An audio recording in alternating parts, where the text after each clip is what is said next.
This is a HeadGum podcast.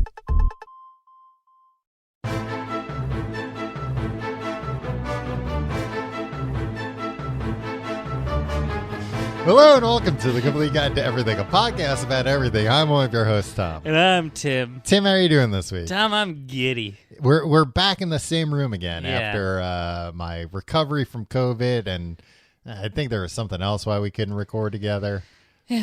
But you know, life got in the way, as they say. Hey, life is what happens when you're making other plans. Yeah. I mean, we weren't making other plans. I guess we were planning to record together in person. And then guess what happened? Life happened. Yeah, but who said that? Jesus? Jesus or John Lennon? Okay. The guy who was bigger than Jesus, if I recall. Tom. What? They're gonna start burning our records now. Yeah, but we're back. We're back in the same room. And look at this famous chemistry on display. The air's crackling with energy. How are you doing this week, Tim? Tom, I am positively giddy. I'm happy to be here. It's been a while since we recorded in the same room.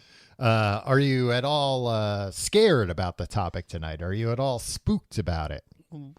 Why would I be spooked about Because, Tim, we're talking it's Halloween month, of course. So we're talking about Boswell, a British thoroughbred racehorse and sire. Now, for people who don't know, Boswell was a bay horse bred and owned by the American banker William Woodward Sr. All right, first off, what's a bay horse? Huh? Is that some kind of a swimming horse? Yeah. And second off, Tim, we're doing it about Roswell this week, not Boswell. Roswell. Yeah, Roswell, New Mexico. The Roswell Incident. Maybe even that will be the title of the show. I thought it was about a horse named Boswell. You know about this Boswell horse? He was alive. I just want to tell you one fact about Boswell. Okay. Because I did a lot of research. You can't even tell me what a bay horse is. I did a lot of research. I can see you have a lot of notes there. He lived from 1933 to 1949, right? No, that's not the funny part. You want to know what Boswell... Tim, where'd you even find information about a horse that died 80 years ago? You know what his dad's name was? His dad? The sire. Okay. You know, whatever. Horses have dads. Say father. Don't say dad. Bosworth. Oh, okay. Bosworth and Boswell. Yeah. Now, is that the Bosworth that ends that Boswell? Shit. It's Boswell that ends. Boswell the Boswell? Yeah, something like that. Bosworth that Boswell. Yep. And now if you could go back Crackling in time, energy. You couldn't even go back in time 80 years because the horse's father isn't around then. You would have to go back 100 years, 110 years. Bosworth, when Bosworth was born. No, let's not see when Bosworth was born. Tim, it's Halloween month. We're talking about spooky things. We're talking about the Roswell incident. Yeah, you want to jump right into it. Tom, I will tell you, aside from my Boswell research. Yeah. Look, I knew this was about Roswell. I didn't do a lick of research because I'm not going to... Look. Now, I'm did giddy. you just Google Boswell because you're like, what can I do to throw Tom off the tracks here? This is, what can I do at the top of the show since I'm not going to get a word in edgewise for the next 57 minutes? No, you'll be able to say lots of things, Tim. Hey, it's an open forum here. Hey, this is a free speech zone. Ooh. Yeah. We're big on free speech here. We are big on free speech. We're not going to censor you. Come here, say whatever you want. We're big on free speech, but this is also a safe space. What? Are you crazy? So don't say anything that could possibly offend me, Tim. This is a bit of a safe space. Yeah. I mean, what we record goes out on the internet, so that's, I think, kind of like the definition of not being a safe space. Yeah. Like a safe space is when you're talking about something that's like, all right, everybody stays in here, right?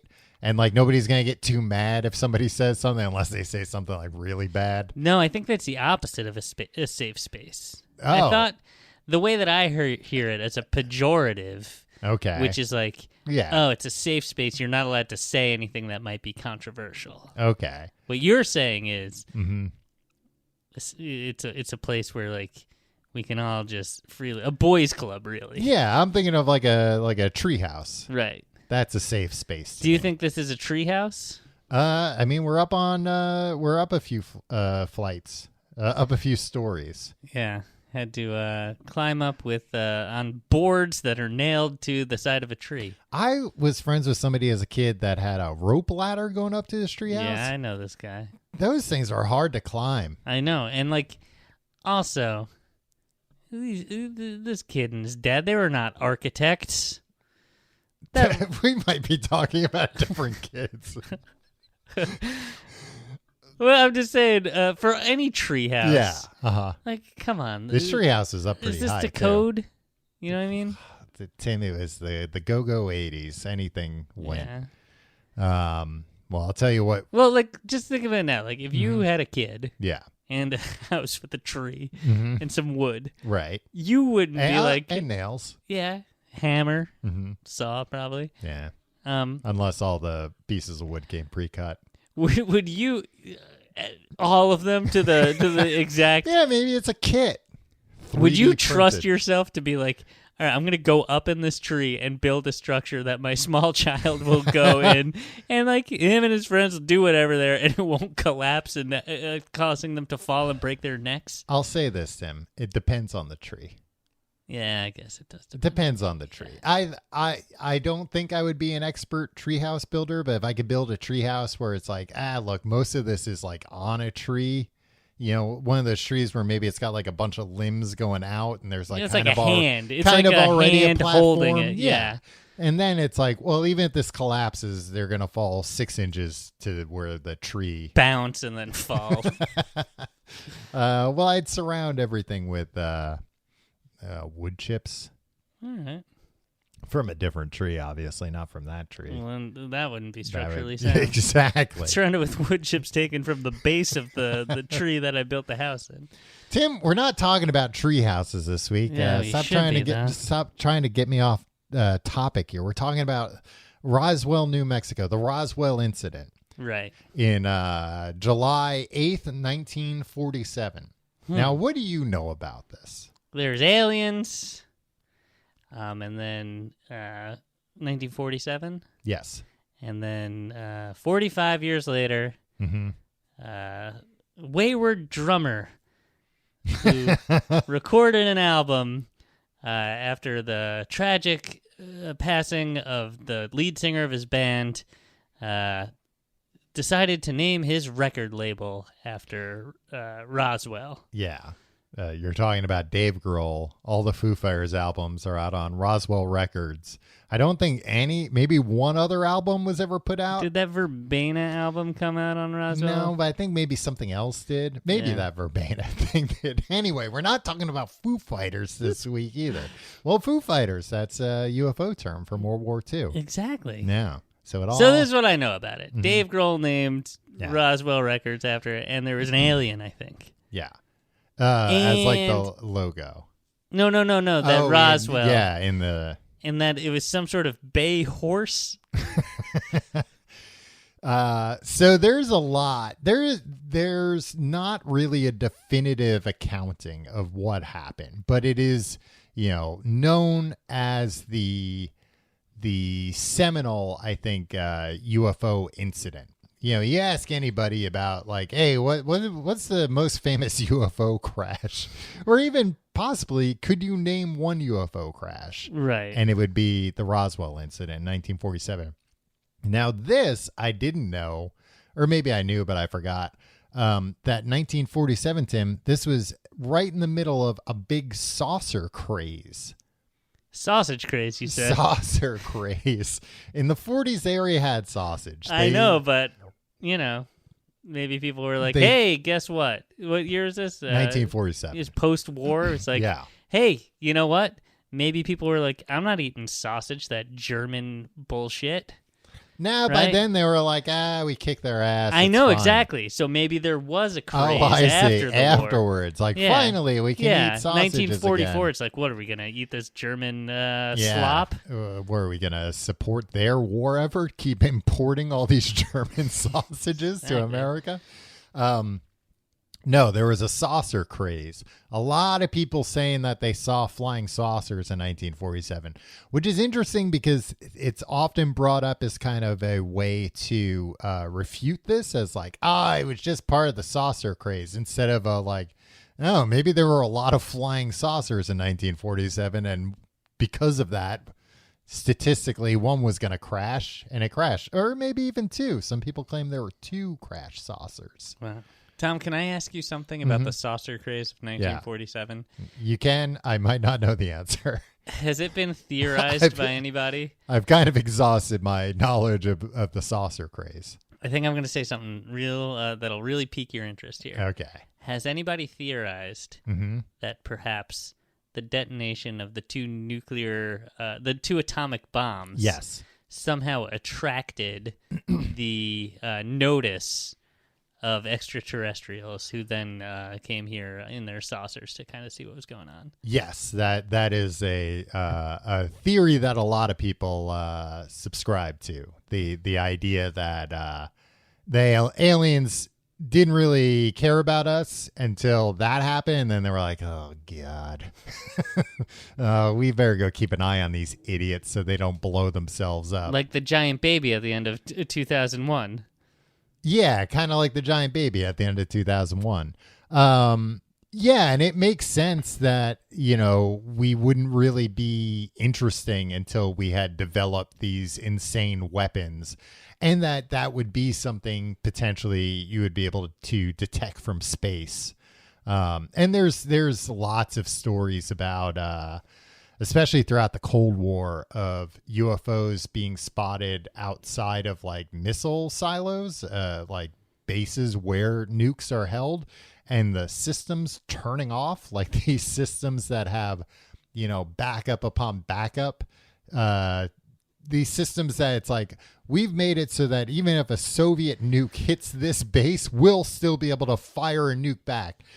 They would see a UFO outside, and then everything would just turn off. Right. Which again, people think is like the aliens being like, how do we get through to it? Just turn it off. Maybe then they'll be like, oh, okay. And then they'll be like, hey, no, we should all be peace and love now. Oh, Yeah. the nukes are off. Yeah, and then the 60s Then we're happened. no longer under their spell. Yeah, and then the 60s happened. Yeah, so Roswell is not too far from where there was a lot of nuclear testing too. Yeah, I saw episode 8 of Twin Peaks: The Return. Yeah, so oh man, that episode's so episode good. Rules, right? Yeah, that whole part with the nuke and everything. That was the last episode of Twin Peaks: The Return I watched. Because you were just like, nowhere to go from here. Well, there was like a break, I think, after that. Maybe. I don't know. All I know is that I saw that, and I went out and bought an $800 sound system for my TV just so I could watch that episode again. I thought you were going to say you went out and bought a suitcase nuke or something. Nah, I wouldn't know how to do that, Tom.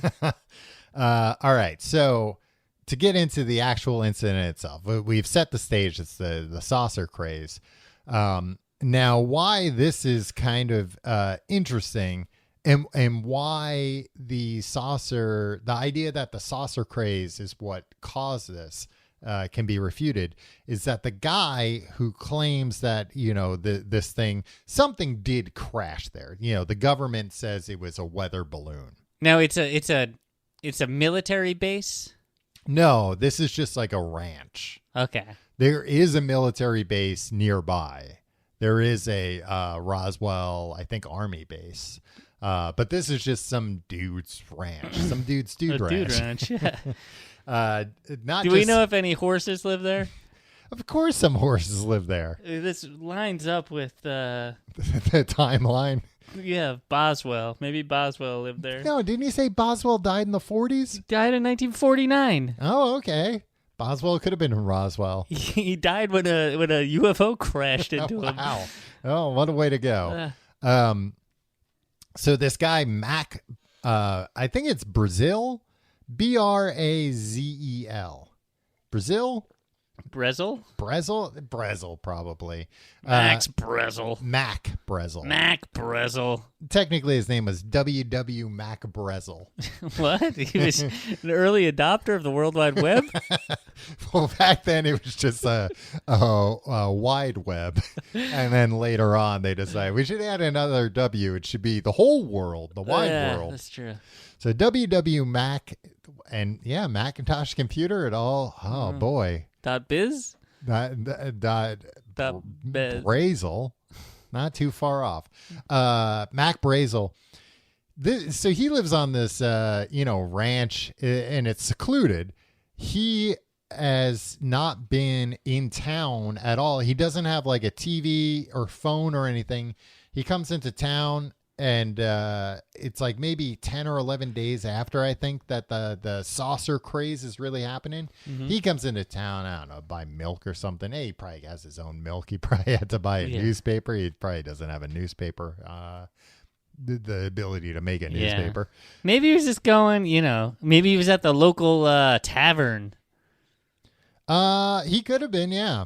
I imagine this was like early in the morning, but it could have been later at night. Maybe he could have been drinking early in the morning. I mean, it was after the war. I don't know if he was in the war. He might have problems that he came back with. So maybe it was his birthday and he just wanted to have a nice time. It doesn't mention if it was his birthday or not, but it didn't mention if it was his birthday and he wanted to get started drinking at 7 a.m. Just one day a year, it's just what he liked to do. No, what they mentioned, Tim, is that he goes into town and he hears people talking about the saucer craze. Yeah. And get this, he hears about this and he goes, oh, everybody's interested in this? A UFO crashed on my ranch 3 weeks ago. I'll go get it. I'll go get the debris. What the hell? Yeah. So it didn't really occur to him, seemingly, to do anything about this until he heard that there was a saucer craze. And then he called the Army. They came. That's his first mistake. Well, so the Army put out. I mean, have you ever seen E.T.? You never. As soon as the Army comes, Tim, he hadn't seen E.T. It was 1947. E.T. was 40 years away. Yeah, 35 years away. It's a shame. I don't even know if Mac Brezel got to see it before he died. I don't know when he died. How old was Mac Brezel at the time? I don't know. I just assume anybody that owns a ranch is an old man. Yeah, but I guess this is probably back when having a ranch was like a way to live a life, and it wasn't just like, everything's all dried up now.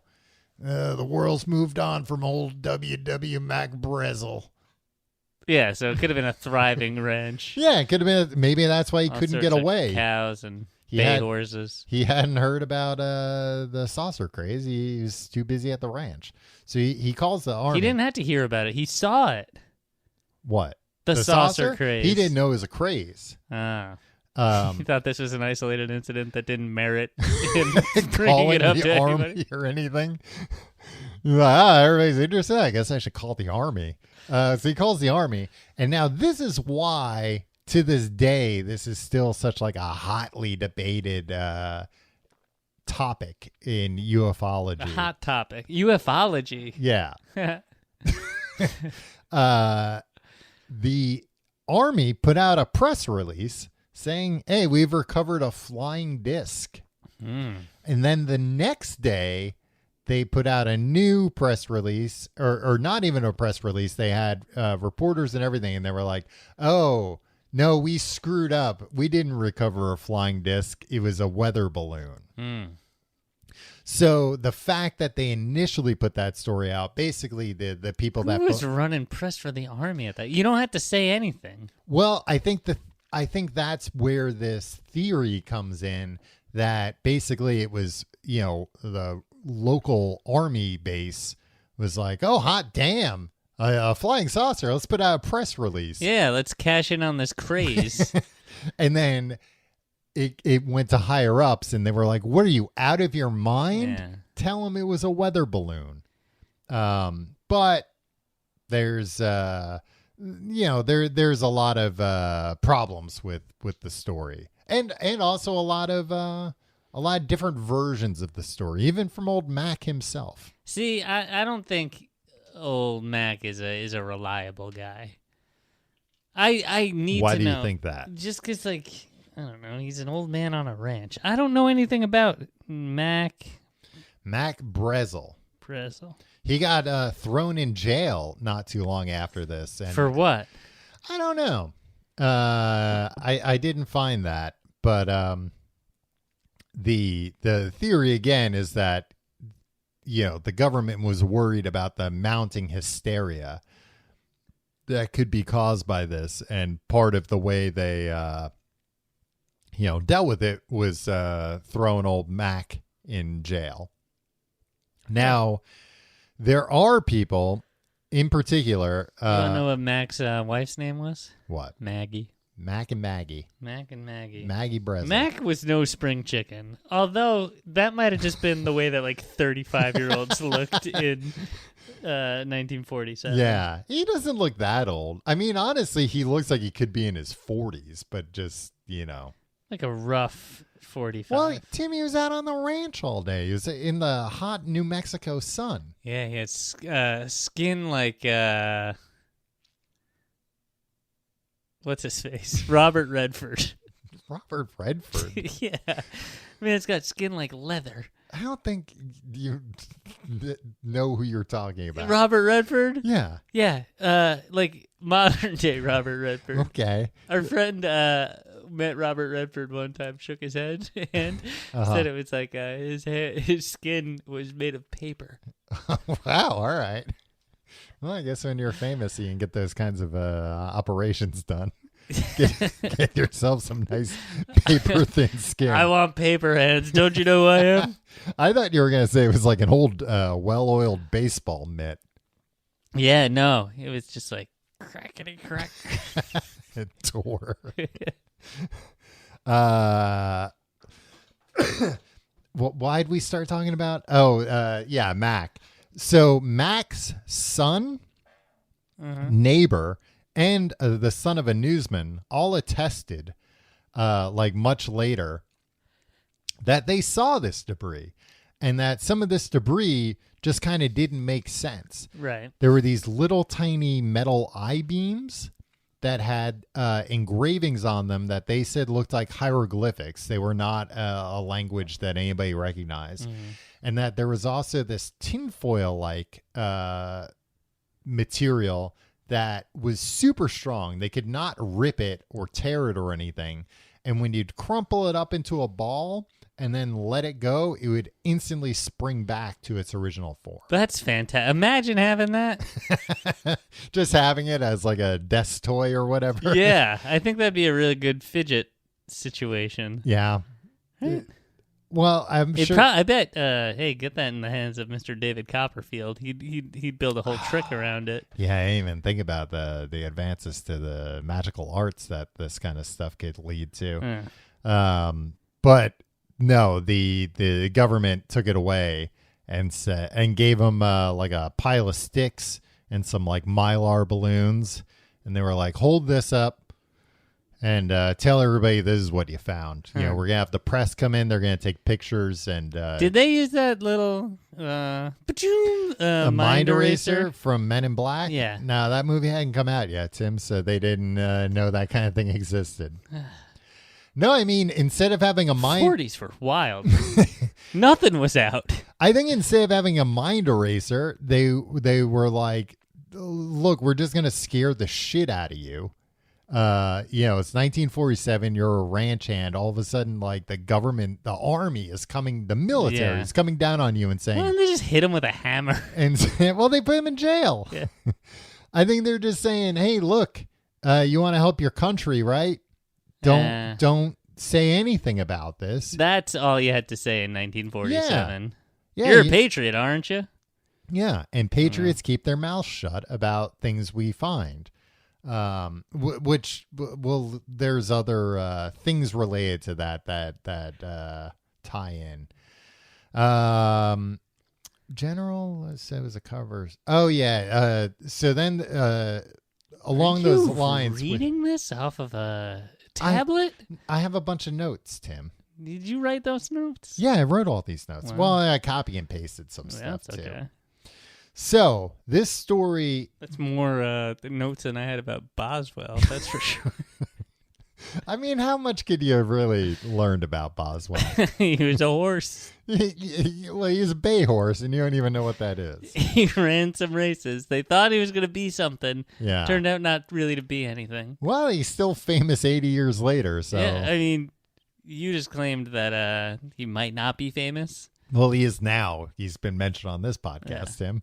Fame and fortune guess will what? follow The him. Boswell craze is upon us. Somebody's going to call into the government soon. Hey, there's a Boswell on my ranch. Yeah, I just heard about the Boswell craze, and guess what? It's hit home. It's here on my ranch. People are going to wear shirts that say, like, I want to believe, and it's got a picture of a horse on it. Is there a picture of the horse? No. Oh. I assume he just looks like a horse, though. Yeah, it might have been. I feel like back in the 40s, they were like, don't bother taking pictures of horses. It costs too much money.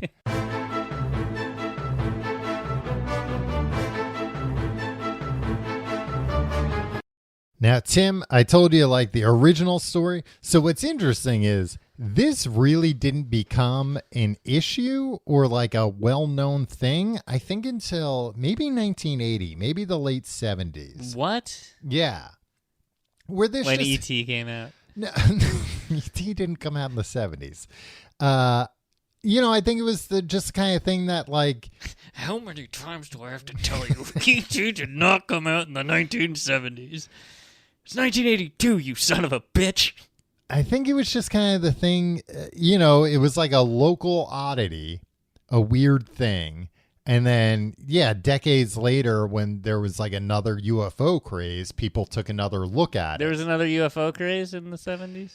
Yeah, after Close Encounters, I think. Right. There started being a lot more stuff again. And I think pretty much since then, it's just kept up, Right. The craze is never ended. You were born, and you're a ufologist of some renown. Yeah. And people are, always eager to hear what you have to say. Exactly. And I'll give my opinion about this at the end. You're a real rabble-rouser. So now in the 80s, it starts becoming a bigger thing, but this is also when like more stories start coming out. I talked about the son of Brazel and the neighbor and the son of the newsman. Like they came out and they were like, yeah, we saw all this weird shit. 7 people claim to have seen it, and 5 people handled it. Is the version of it.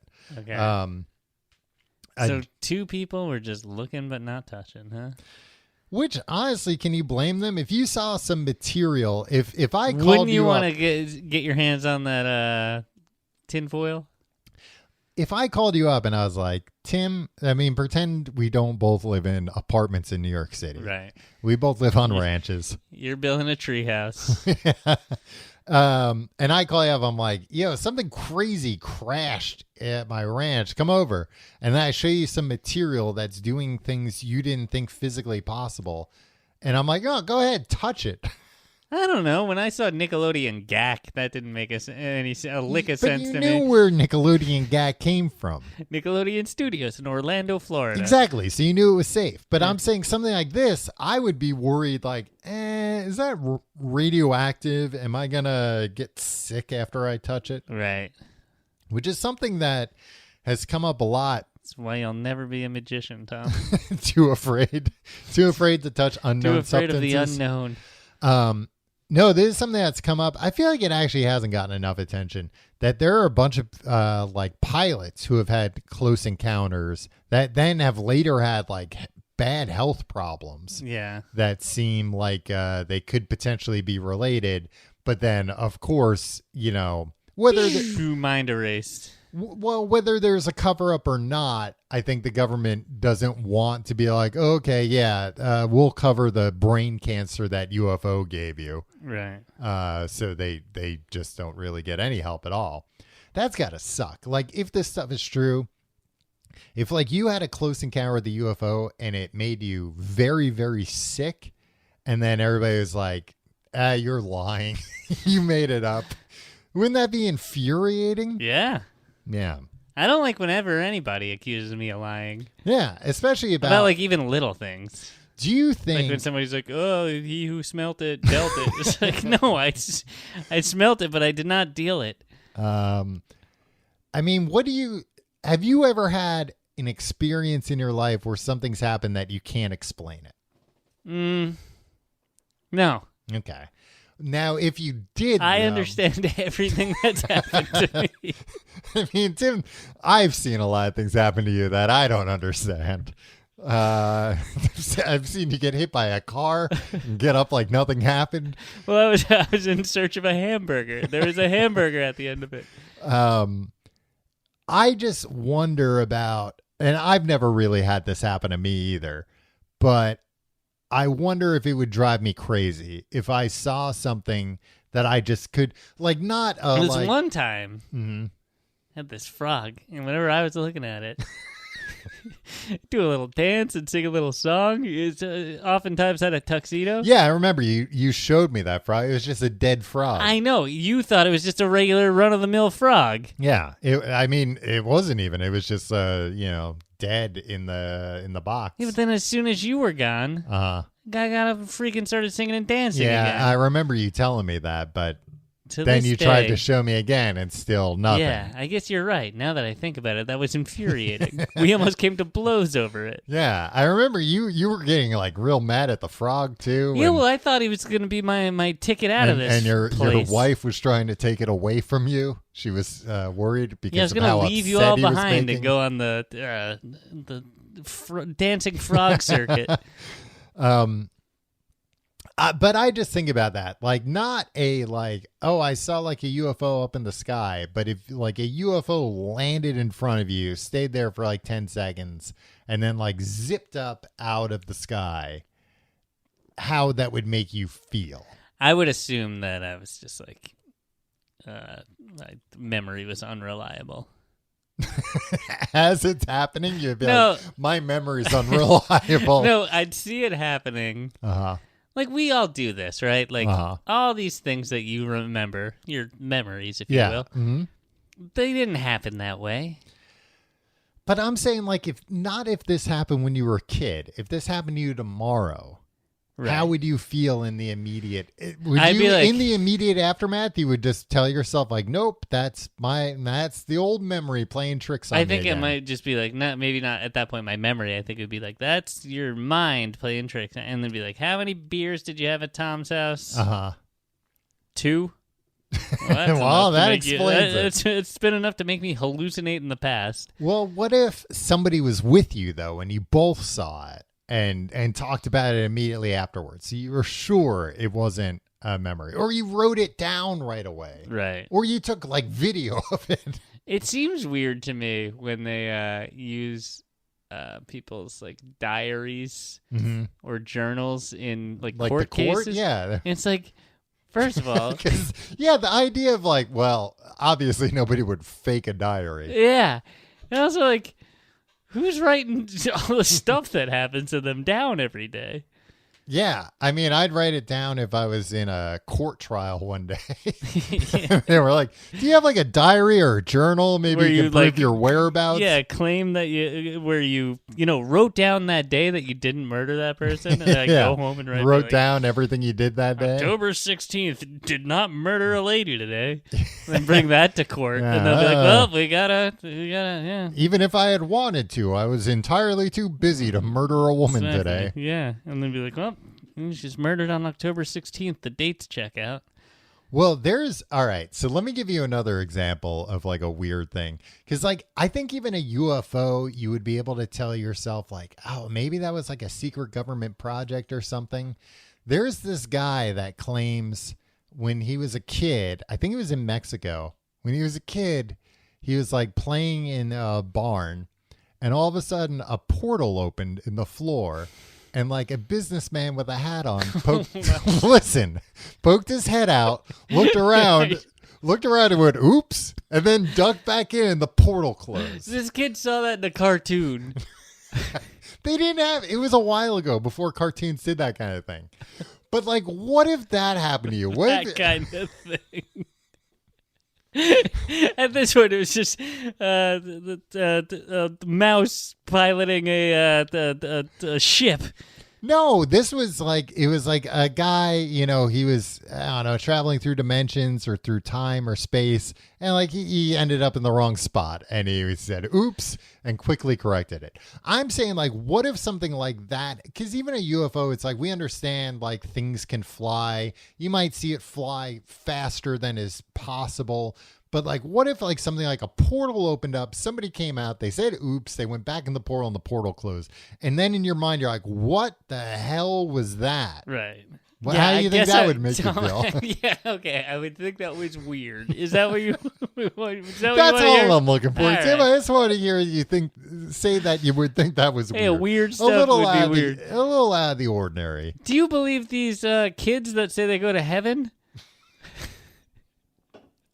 No, I don't think so. See, you think those kids are dimwits, but then some other kids in a barn and a guy sticks his head out of the ground, and you're like, oh, this kid's right as rain. Well, I just think, the idea that a kid thinks he went to heaven after he died, that's it. Oh, honey, did you know you died? Oh, yeah, I went to heaven. But a kid, what were you doing in the barn? A businessman popped out of a portal, said, oops, and went back down. That's a creative kid, if nothing else. Somebody could have planted that in his head. I thought you were saying planted that businessman. Yeah. So anyway, back to Roswell. This is when 80s wacky stuff started coming out. This is when the idea that there were extraterrestrials involved. The original claims. Post E.T. It is post ET, Tim. You know what? I'll hand that one to you. Steven Spielberg has a lot to do with the resurfacing of all this Roswell stuff. He sure does. But I think it was like, it's the first like 30 years of Roswell, there was nothing about any kind of bodies recovered. And then all of a sudden stuff starts coming out, but there were bodies recovered. This guy, Glenn Dennis, I think his name was. He was a mortician. Mortician Dennis. He called I think maybe it was Coast to Coast AM, the like weird stuff show, yeah. But he called a show's hotline. Oh no, it was Unsolved Mysteries. That's what. It's not in the notes, but I remember it now. It's Unsolved Mysteries. He called the show's hotline because they did a story about UFOs and maybe even Roswell itself. There's new Unsolved Mysteries episodes. I haven't watched them yet. Guess what, Tom? They're going to be very unsatisfying. You want to know why? The mysteries are unsolved. Yeah. I find that satisfying. Oh, when not me. When there are mysteries that are like not only unsolved, but you go, I have no idea what happened. Like, I don't even know how that person got killed, let alone who did it. So do you like turn off murder mysteries before the third act? No, because that you want something to it. You want that resolution. Unsolved Mysteries, they're doing what they say. It's right on the label there. I know, and I'm not buying it. No, I'm leaving it on the shelf. I'm like, all right, I want to hear some Unsolved Mysteries. Because sometimes you watch Unsolved Mysteries. Do you think you're going to solve them? Sometimes. Yeah, it depends on the mystery. But sometimes I've seen episodes of Unsolved Mysteries where they explain the whole story and you're like, oh yeah, her husband killed her. Right. Yeah, he said he was at work, but the only witness was like his brother. He did it. Well, don't forget about the journal. All he did was provide some journal where he said he wasn't murdering anyone that day. But when it's legitimately unsolved, like the one with the guy who fell from the sky and they don't know how the hell that happened. Yeah, he got pushed out of a helicopter. But even that's insane. How would he get in that helicopter? Nobody heard a helicopter. I know, and that's why I didn't like the show, because I wanted to know how that guy died. Well, luckily there are people out there like Mortician Dennis, Tim, who call up... Morticia? I was stuck on the name Dennis Tim. I was like, it sounds like I'm referring to Tim as a dentist. Dentist Tim. Mortician Dennis. I thought it was Glenn Dennis. Yeah, but he's a mortician. That's not his first name. That's his occupation. Why are you saying that? Because that's how you refer to these people. Like, You're reading from an article. You kind of pasted a thing. Dr. Tim, mortician Dennis. Dennis claimed to have received 4 or 5 calls from the Air Force Base, the Roswell Air Force Base, with questions about body preservation and inquiries about small or hermetically sealed caskets. Okay, that's where it's relevant that he's a mortician. Yeah. He further claimed that a local nurse told him she had witnessed an alien autopsy. Now, what I like about this is the Army called back 4 or 5 times. Like, wait. You got a hermetically sealed caskets? No? All right. Ring. What about like a way to preserve a body? Like a tiny... No? All right. Well, what about a small, like... of course, they would have like a more... Who was doing the autopsy? Yeah, you would think they'd have more... Pyle? Maybe, Tom. And they're like, look, just call up a local mortician. They'll walk you through how to do an alien autopsy. I think that the Army probably learned a lot from this. They probably have multiple morticians on staff. Nowadays, yeah. And this guy, Dennis, later started a Roswell UFO museum. So he is not a very reputable... All these guys, they're not reputable. They're freaking... cash grab artists. Yeah. Tom. Now, Tim, speaking of here? He's doing the money sign with both hands. Yeah. Both hands flush with cold hard cash. The kind of cold hard cash you can only make by opening up a UFO museum in Roswell, New Mexico. I bet that guy makes a better living than us. Yeah. I wonder if there are like limits nowadays on like how many UFO museums they have in Roswell. Just by like town ordinance? Yeah, or if like me and you could go there and open up a new UFO museum. We don't have anything to put in there. We would put on the sign like we have real aliens. What would we put? Like children? We would just say there is a problem. Okay. After they have bought the tickets. So there'd be nothing there. There'd be nothing. I don't know. We'd take them into... This is an excellent business plan. We'd take them into a... In a town where there's steep competition, we would offer literally nothing. No. And say there was a problem. We'd say there was a problem, but then we'd be like, all right, but look, we're actually, to make it up to you, we're going to let you handle some of these things. However, they're very sensitive to light. So you have to go in this dark room, but we have a bowl of eyeballs in there. We have a bowl of intestines. We have a brain. Witch's hair or something. Which you can touch all the stuff. Just please, please, please do not turn on your phone's light. That could cause it to disintegrate instantly. Right. No refunds. But yeah. This is a good business plan. So I was going to say, Tim, speaking of Roswell Records and the Foo Fighters' debut album in 1995, do you remember Fox's Alien Autopsy in 1995? Of course I do, Tom. Yeah. It was that was one of those things where, like, I don't think anybody over the age of like 20 in 1995 would remember it. Like it was just like a footnote. No, it was like a pretty big deal. No, it was a big deal to us because we were 13. I remember it being the talk of the cafeteria, Tim. And it was like big on like late night. I'm pretty sure. I think it was big on Wall Street too. Yeah, I think on the stock, it's big on Capitol Hill also. Yeah, I think on the stock floor, the guy stopped yelling buy and sell for a few minutes just to be like, they were like alien and autopsy. Yeah, hey, did you see buy, sell? Hey, did you see that Fox special last night? That's something I wish I had bought. You could sell it for a lot of money. They could have bought stock in Fox. Maybe they did, and on it, they probably made out like bandits. Yeah, it's got to be worth a lot more now. Tell me about that, because it seemed at the time real. Now, this was in the Fox heyday. This is right around when they started doing the Masked Magician stuff. Yeah, a few years later. That in. Don't lump that in. That was quality television.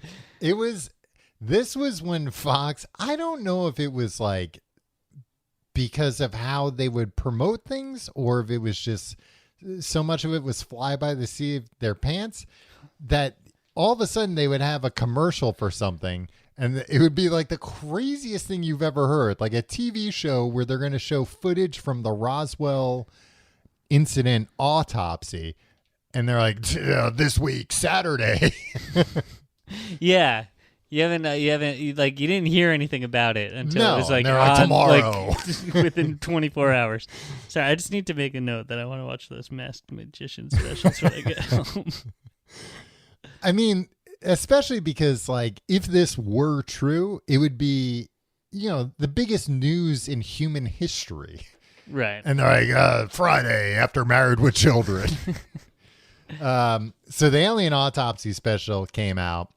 They made all kinds of crazy claims. So they claim that the guys who bought the footage, that it was like found in an attic, and it was somehow footage from those aliens that got found. They were autopsied. Was Mr. Dennis in this? No, yeah, I don't. Was he interviewed?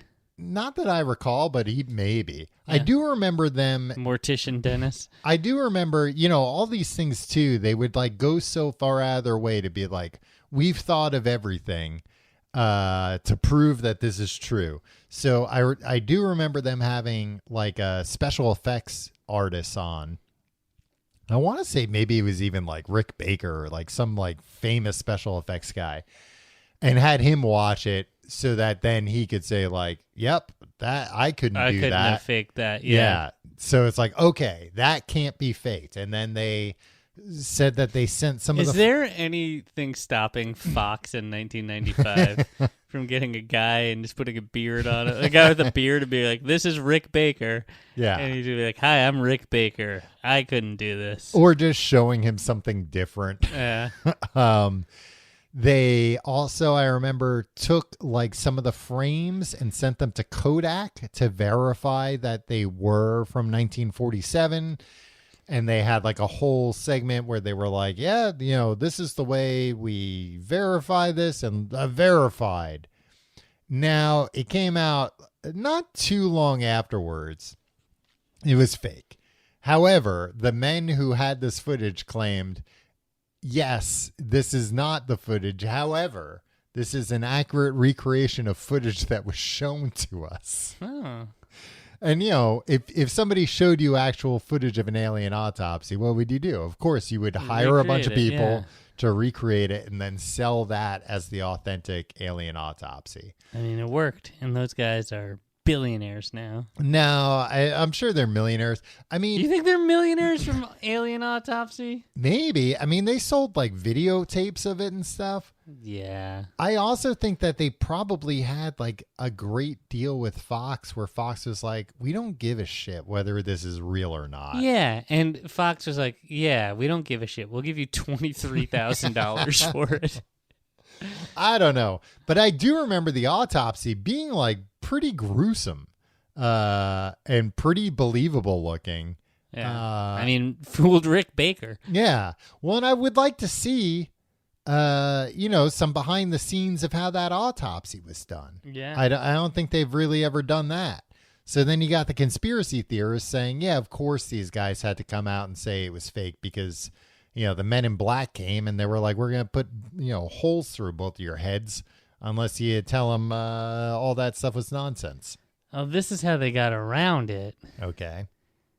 It was called Alien Autopsy, Fact or Fiction.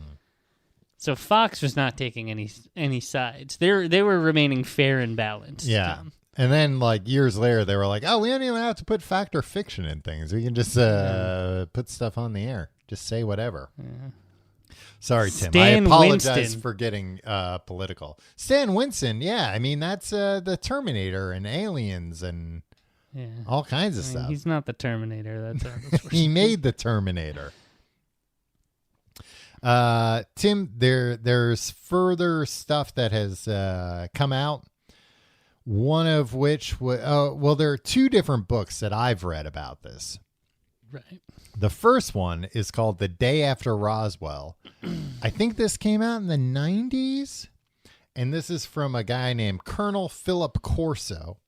And basically he claims to have like worked, I don't know if he claims to have worked in Roswell or not, but just kind of being in the mix during all this. Right.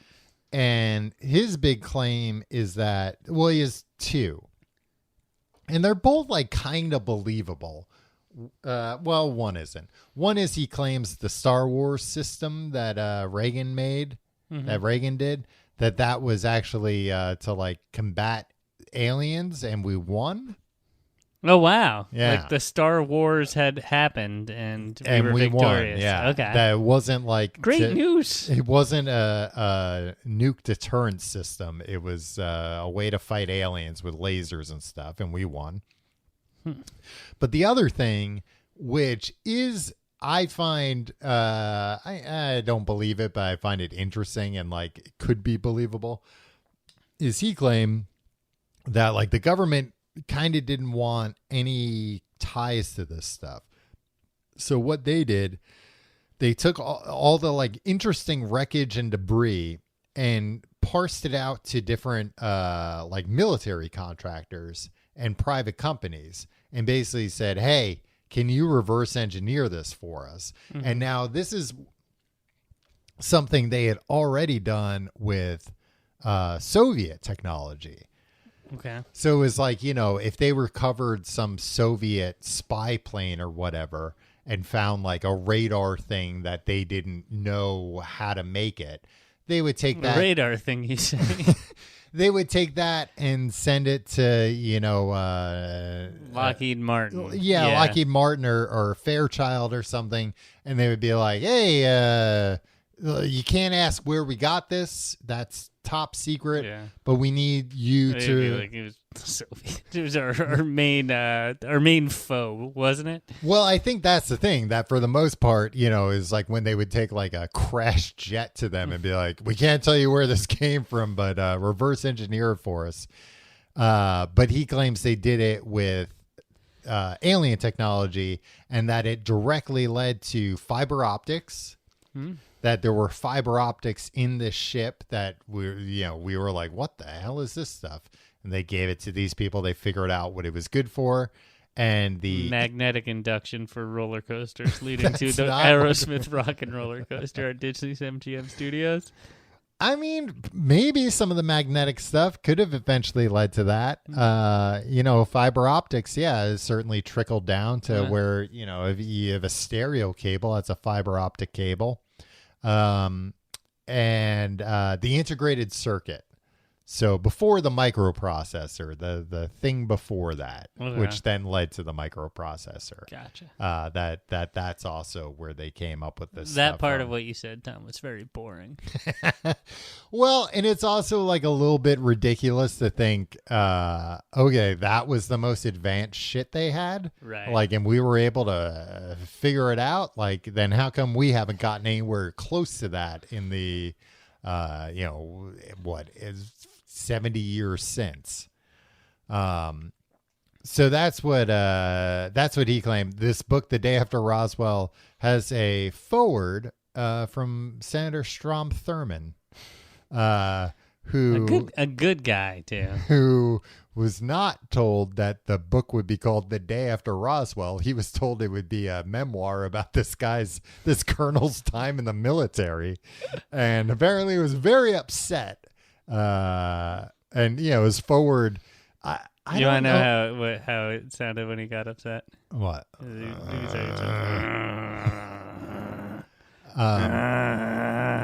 I was told this would just be a book of racial slurs. There's some goddamn alien stuff in here.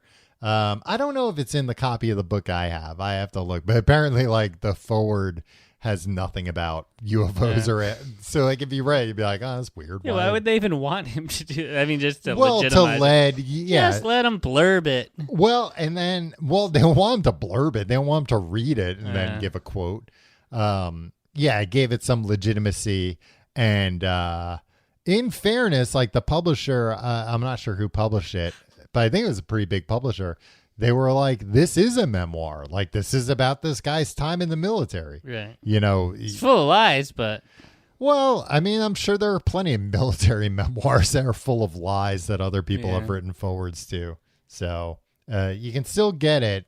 Not all copies apparently have the forward, but apparently, like, if you buy the Kindle version, it still has that. Okay. So yeah, it doesn't matter. It's probably really I think boring. Strom Thurmond, he was like Sullying the good name of Strom Thurmond. he couldn't figure out how to get it off the Kindle. All right, what about the ebooks, sir? Do you want to take in a What? What? What particular nationality are ebooks for?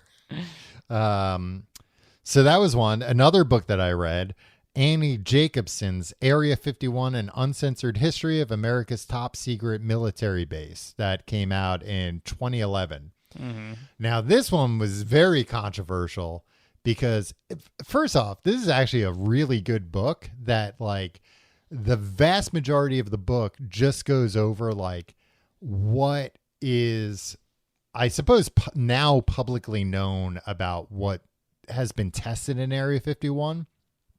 And there really is some stuff where they're talking about it, and it's like, whoa, in the 50s, we had planes that could do this.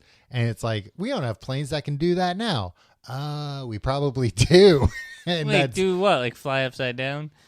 Tim, they've had planes that can fly upside down since planes were invented. No, just planes that could fly like very, very high up, like, you know, basically skip across the atmosphere. These jets in the 50s, spy planes that were basically flying in space. You know, we're flying like above where Bezos is flying up to and saying, oh, I went to outer space. Right. It's like, oh, there are jets in the 50s that were cruising that high. And taking, yeah, take that, Bezos, you idiot. And taking pictures. So the book's fascinating from that perspective of like all the different things they did during the Cold War, things they tested, like, you know, spycraft, all that stuff. But then, like, the very last chapter, she's basically like, all right, like, this is a deathbed confession. I can't, like, name this person. I think in the book it said, like, I can, it wasn't deathbed. I think it was, like, the person said I can name them after they're dead, but I can't name them now, but, like, they'll be dead soon. Something like that. Have you checked in? The person has since died, and I believe the name is out there of who people... Strom Thurmond. It wasn't Strom Thurmond. But basically, she claimed that, like, a high-ranking military officer told her... Nobody I'd ever heard of. Was it General George Patton? told her that what had actually happened in Roswell was the Soviets... just like we took a bunch of Nazi scientists after World War II and built our, you know, space program based on their rocket knowledge, the Soviets took a bunch of scientists too. Now they claim that the Soviets used Joseph Mengele, the you know, infamous sick, not a good guy. Nazi doctor who did all kinds of like experiments and stuff. Just like unbelievably disgusting, inhumane experiments during World War II, that the Soviets got him, and Stalin himself was like, we want to do a War of the Worlds on America. What we need you to do is make some children that look like aliens. Like, you're very, you know, good at not having... This like, is what somebody said on their deathbed? Yeah. Not this. To be fair, it wasn't a man on his deathbed saying, here's what I need you to do, Joseph Mengele. This is my dying wish. No, this is Stalin. This is Stalin saying basically like, hey, you're a real fucked up guy. Do all that fucked up stuff you love to do and just make some really fucked up looking children, like radiate them, whatever. And then we're going to, I don't know if they even killed them. How would this guy know that this happened? Because they figured it out. And then he claims that they stuffed all these kids, either dead or alive, into a flying saucer in Mexico and used a catapult to fling this flying saucer into New Mexico, have it crash. The idea being that, Americans would find this crash UFO with these things, these children, deformed children that looked like aliens inside of it. And it would cause pandemonium and get the Americans' eyes off Russia and be worried about aliens instead. I mean, it's a maybe they were trying to get. Remember in Independence Day when the world started working together? Yes. Maybe Stalin was like, "Hey, it's finally time for us to all start working together. And how can we inspire our greatest foe, the United States?" That does sound a lot like Stalin, now that you mention it. You did think that way. Yeah, he's like, we'll all let bygones be bygones. And, we all know that we're not really mobilizing against that. Like, that was a sick fuck to put some kids in the thing or whatever. I think it was Mexico. That's where it came from. But that is what this guy claimed why even today it's top secret. That it wasn't a UFO, but there is a reason why it had to be kept top secret for so long.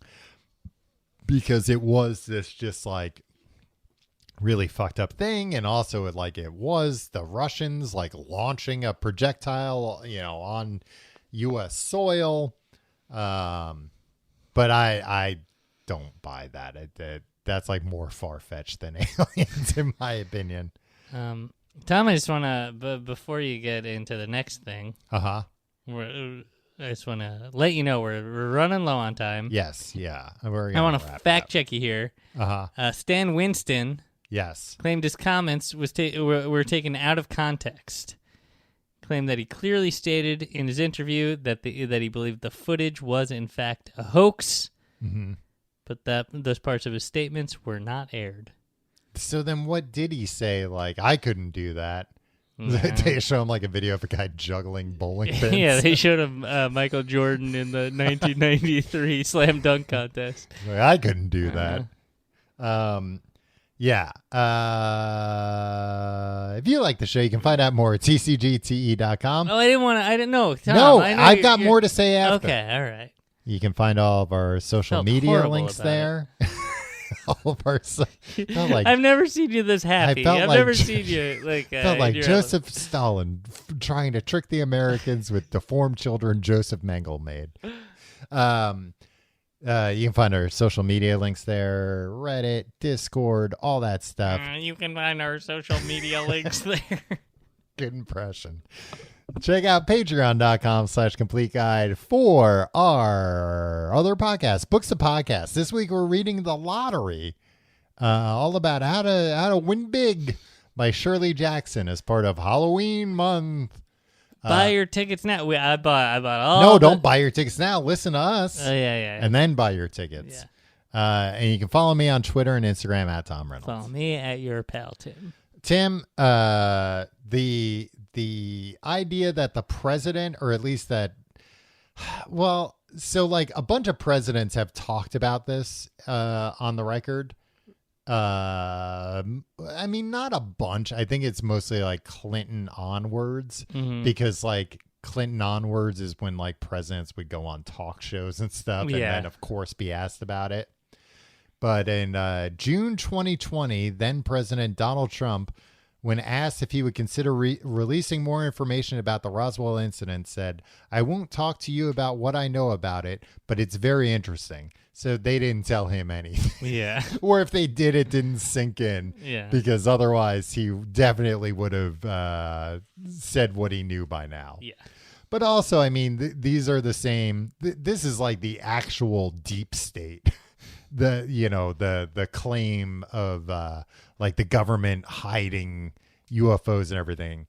That it's oh no, that if there is a deep state, that's what they're doing. That's the black budget operations, the shadow government. And they're the people that's no, president's only in for 4 to 8 years. We don't tell them shit about this stuff. That's for us to handle. Yeah. Tom, you're railing about the deep state finally makes sense to me. I just want to bring Donald Trump and the deep state into this by the end of it. We usually edit those parts out, but I guess we'll leave it in. I figure I was like, this is going to be too integrated. You're not going to be able to censor me this week. Tom, this is a dyed-in-the-wool freaking Tom episode. Yeah. What do you think? I don't think anything crashed there. I think that there was wreckage. There was like a screw up where they put out that press release saying there was a flying saucer. And since then, everything's just been... Wait, what do you think it was? What do you think? I think it was like a weather balloon. Oh, and I mean, there are... I believe the government said it was part of... Much, much later, said it was part of Project Mogul, which was like a high-altitude weather balloon to try and hear nuke explosions coming from Russian tests. So like a weather balloon won't necessarily... Like people hear weather balloon and they're like, oh, they're trying to say it's some innocuous thing. Like, we want to know when it's going to rain this week. But it's really like... No, there can be... Yeah, where it was like, oh no, stuff. They were trying to spy on the Russians to see if they could hear atomic bomb explosions from the upper atmosphere. And so, of course, when that crashed on a random ranch, they were like, oh shit, all right, clean up everything. Make sure nobody got pictures of this. Make sure nobody talks about it. And then people coming around saying like, wait, this is a crazy thing. And then they'd be like, I know some jackass, some first year PR guy at the Army is like, I know it'll throw people off the scent. Do you know about this saucer craze going on right now? Yeah. Let's say it's part of that. Yeah, and then somebody else, the next day, Harry being like, Truman called up the next day being like, the fuck you do? They're going to be talking about this on podcasts 70 years from now. And he's like, a what cast? He's like, I've said too much.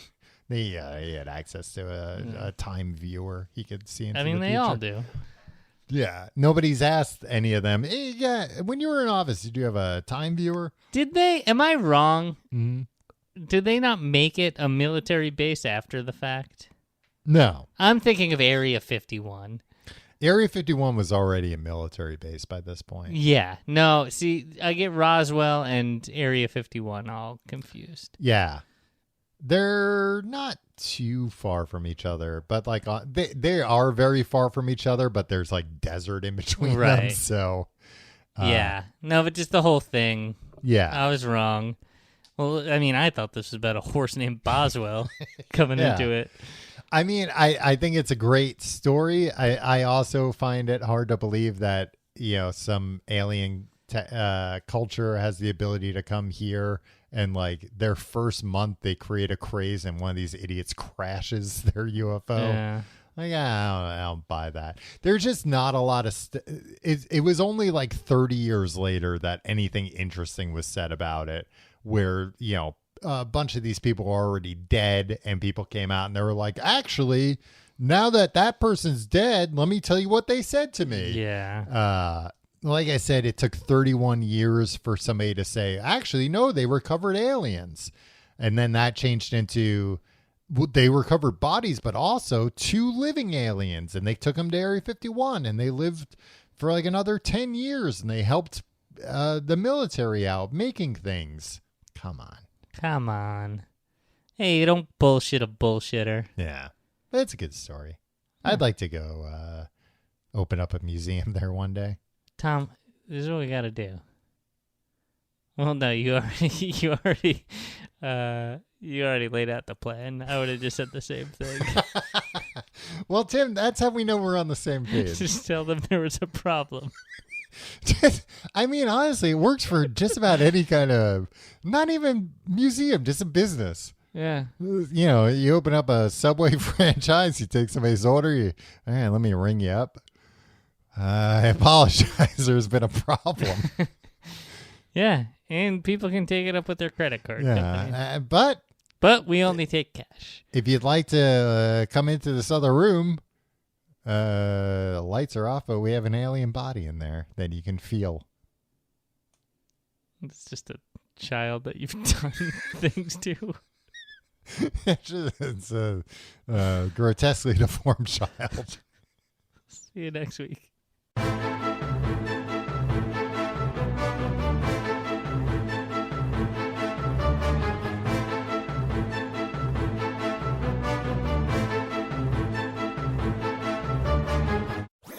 That was a HeadGum podcast.